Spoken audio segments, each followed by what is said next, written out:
and we are with Ray Olszewski. Good afternoon. How are you? I'm fantastic. How you doing, John? Doing pretty good. Start by just telling us where you were born and when. I was born on listen to me, May 2nd. It was. That's incorrect. That's my brother's birthday. July 7th, 1939. And that was in Tarentum. In Tarentum.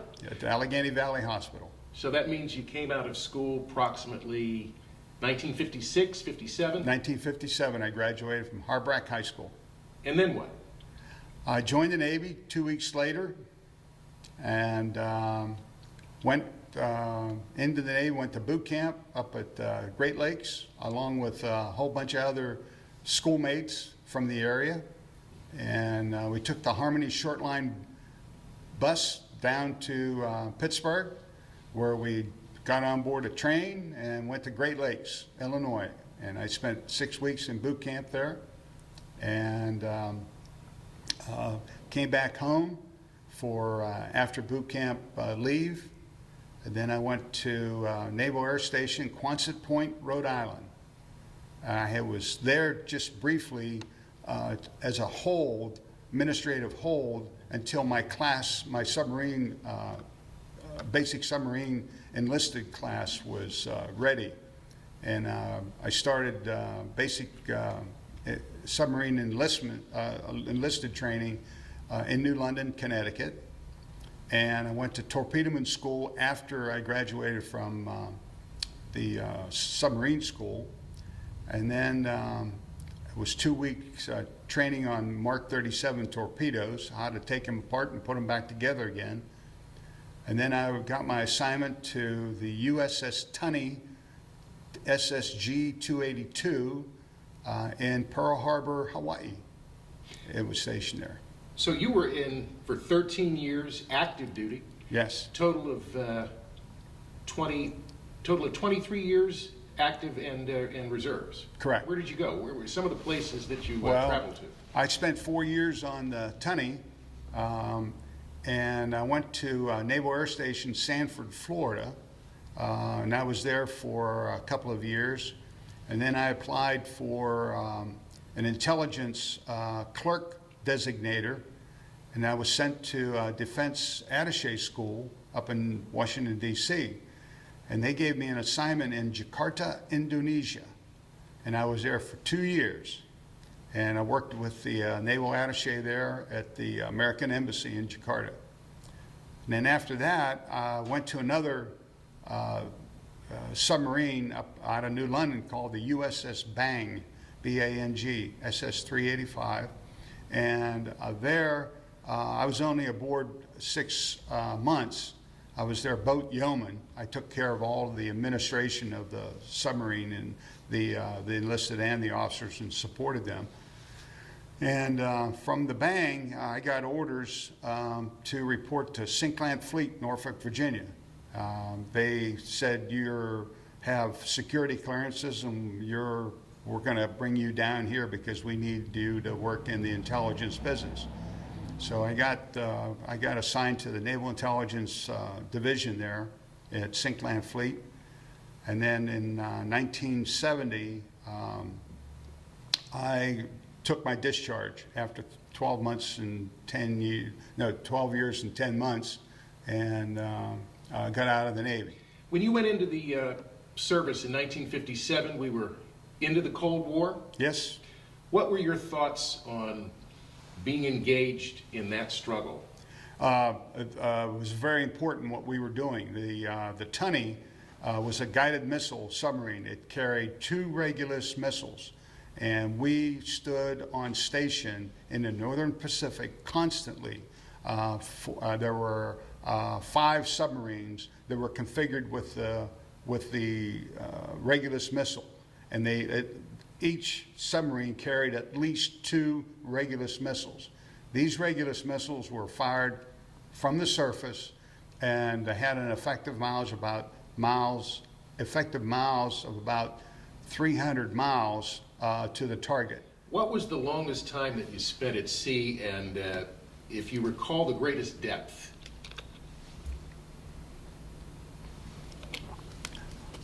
We were at sea for 45 days without, that's the longest that I remember. We stayed submerged probably 27 of those days. And the longest time that I recall was those particular instances. After that, we usually hit port because we needed fuel. And we did that. We used to go into Adak, Alaska and refuel. And then either go back on station or head back to Pearl Harbor. But yeah, it's about the longest times. Out of curiosity, how long does it take to fuel a diesel sub? Days, hours? Oh, probably, I'd say, several hours, 6, 7 hours, I would imagine, to fill those fuel tanks up. And then during that time, we would go in, like in Adak, we would go in and go to the maybe the base clubs if they were open, or we'd go to the commissary, or we'd go to the exchanges, and then come back to the boat. And by that time, the crew would be ready to leave, and we'd leave. My understanding is China is building very quiet diesel subs these days. What does that mean to us? We won't be able to hear them. We won't know where they are. That's what it means to us. And so we have to counter it with smarter listening devices. Are we building diesel subs, or are we just building? No, there aren't any more on active duty. No, they're all museums. And if you go downtown Pittsburgh, right there by the Science Museum, the Requin is a Gato-class submarine that, just like the one that I served on, the Tunny. What do you think was the highlight of your career overall? Well, I think the tours of duties, the experience of traveling and engaging with people from all kinds of parts of the world. Europe, Indonesia was a highlight of my tour. It was a wonderful tour of duty, being there at the American Embassy, working with the embassy personnel and the military personnel. The social life was fantastic, very educational. What were your expectations of yourself, of your career? What were your thoughts? Well, I knew that I didn't have a chance because of I didn't have a chance to go to college. So I said, I'm going to get an education in the Navy. I will do my 3 years and get out before my 21st birthday. That was the agreement that I made with the United States Navy. It's called a kiddie cruise. So when it came to time to get discharged, the day before my 21st birthday, my leadership told me that they really would like to see me stay in the Navy. I'd make a good sailor. I was learning a lot. I was contributing a lot, and they wanted me to stay, and I stayed in. I re-enlisted, and as they call shipped over, and it was at a period of time when things back here at home were very, very bad economically. Jobs were being lost, plants were being moved and shipped and shut down, and I says, I can't come back home, so I'm going to stay in. And in 1960, there was a fairly high-profile incident with the U-2. America was being challenged in the Cold War. Gary Powers. Any thoughts on that incident as it played out?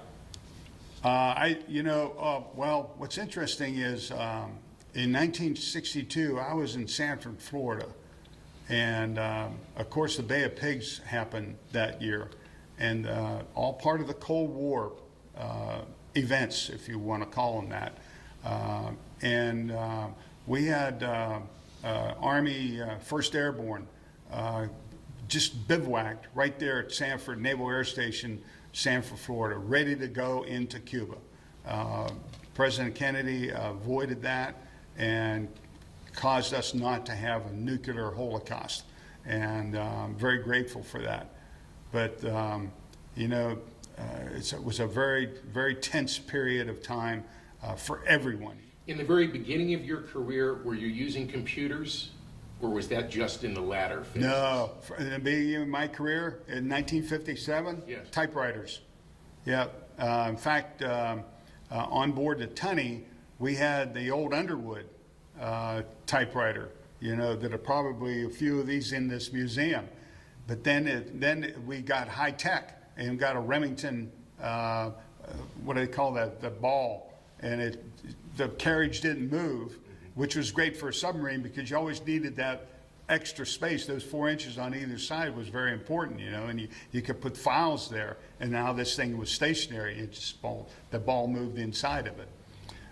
Then evolved to probably in the 1970s, we started really using technology to plot the movement of ships and airplanes, and this was very helpful for the intelligence community, especially in ocean surveillance.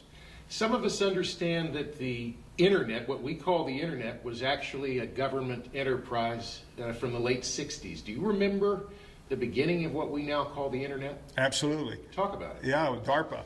DARPA had this system that a defense agency research, I forget what it is. So it was an R&D outfit for the Defense Department of Defense, and these scientists developed this ability, electronic communications among themselves, and that evolved into the World Wide Web, and then it is today what it is.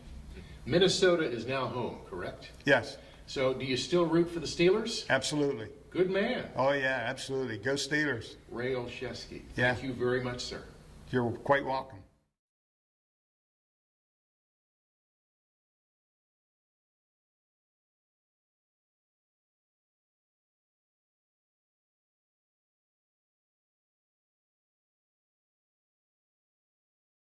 We record veteran history at the Alle-Kiski Valley Heritage Museum in Tarentum.